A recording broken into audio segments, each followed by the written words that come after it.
All right, what's up, everybody?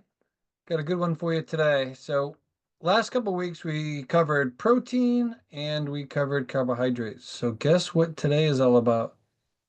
Fats. Why healthy fats are key during menopause and weight loss.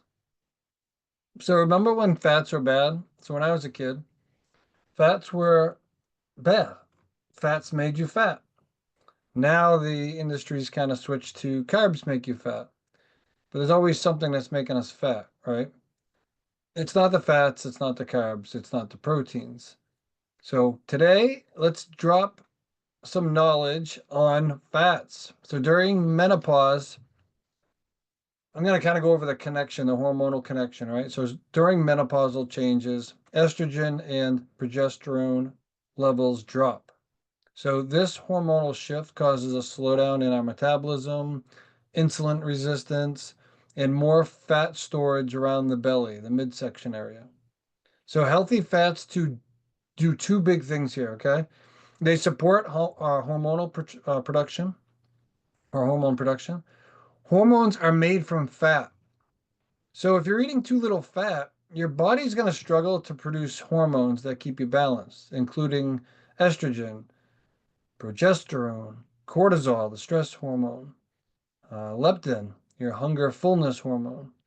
So the other thing it does is it reduces inflammation. So omega-3 fats help reduce hot flashes, joint pain, even brain fog, symptoms that become more common during menopause. All right, so fats actually help you burn fat. Yeah, you heard that right. Fats help you burn fat. Now let's bust the myth. Eating fat does not make you fat, but too much sugar, stress on your body, processed foods, overeating, basically eating more calories than you're burning. That's how you gain weight. So here's how healthy fats actually help you lose weight.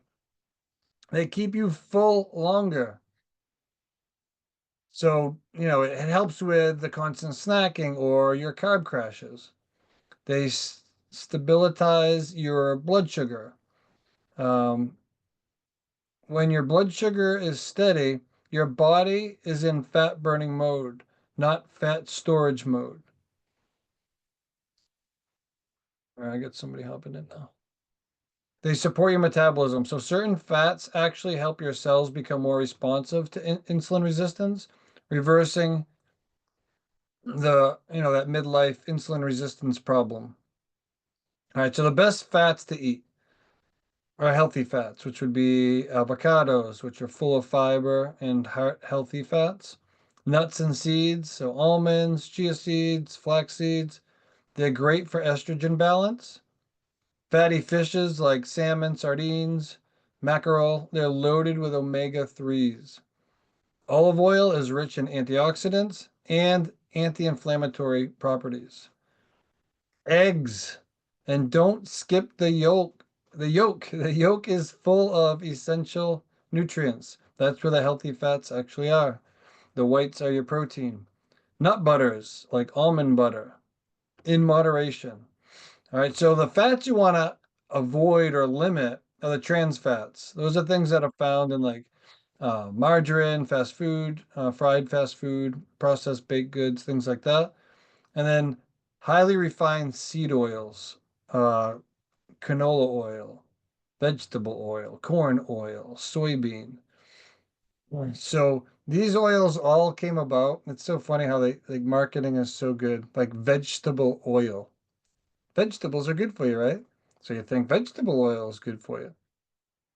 Marketing geniuses. All right, so how much fat should you eat? So when we're talking about fats, they're good for you. You need them, but you can overeat them very easily. All right, so this isn't permission to go start, chugging down olive oil or every nut that's out there and snacking all day.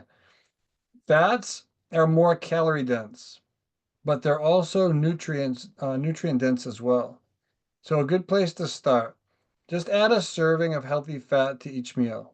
Now, a serving isn't what, like a protein or carb serving is. So examples are like a quarter of an avocado on your salad, or a tablespoon of chia seeds in your smoothie, or 3 to 4 ounces of salmon is good for healthy fats.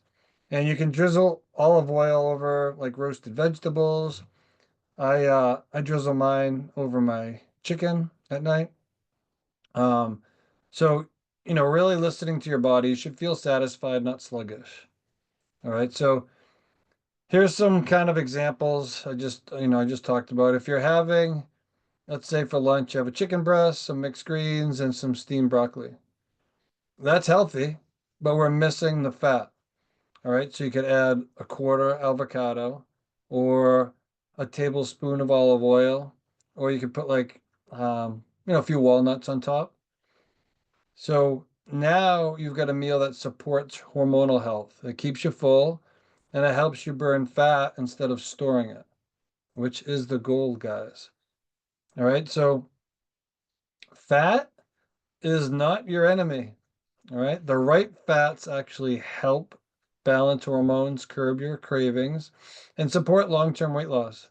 So menopause it's not the end of your metabolism. It's just a new approach. So I always tell people you got to start working with your body, not against your body. And what that means is like the things we did, 10 years ago, you get away with, you can't do that anymore. It doesn't work. So we got to work with our bodies. We have to provide it with the healthy fats, the complex carbohydrates, the lean proteins. And when you do all that, you're going to see some amazing results. All right. So hopefully this helped you rethink fat.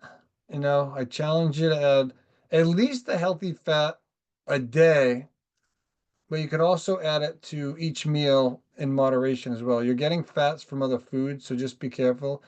If you're tracking your foods, um, you know, we have a client who's actually under eating fats, so I have her eating more fats now, healthy fats. So she's like, "How do I get more fats?" I'm like, just put a tablespoon of olive oil on something. She's like, "Oh, yeah, that's easy enough."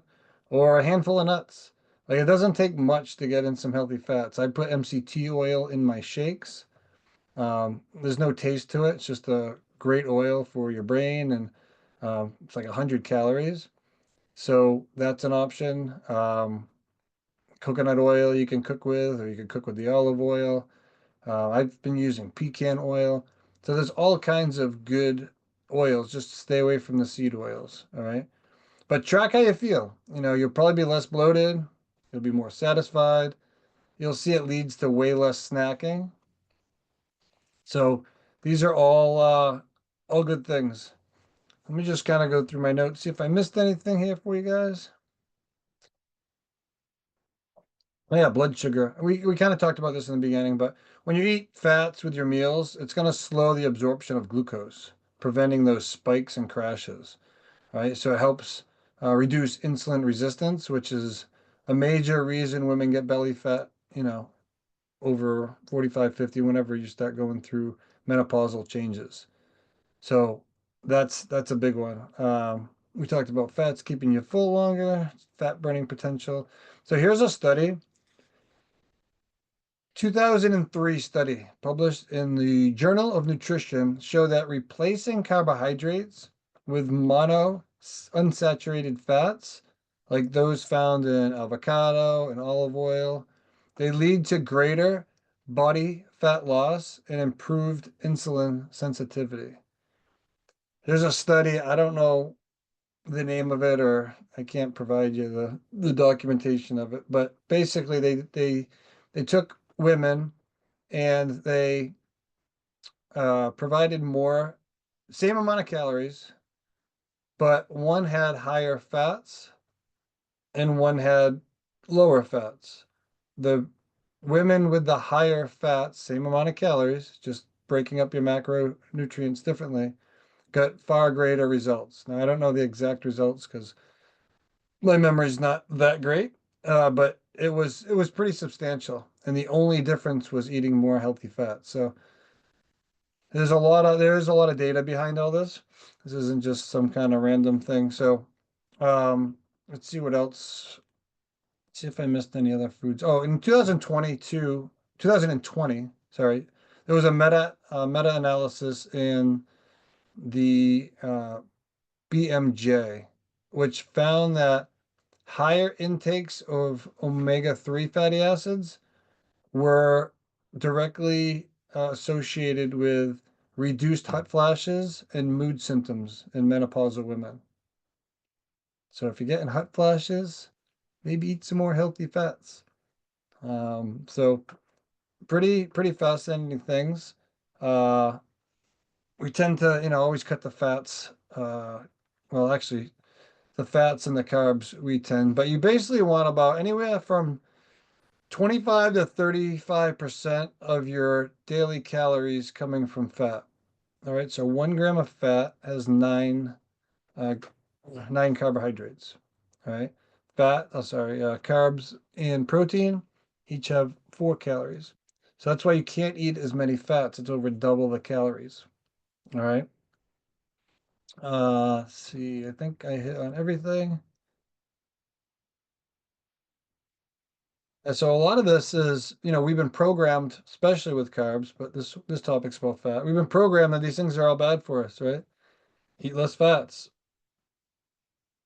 I'm guessing when people say stuff like that, they mean like processed fats, processed carbs, even processed protein. We want to get as much food from good sources as possible. All right. So remember, fat is not making you fat. All right. Let's see, 12 minutes. Perfect.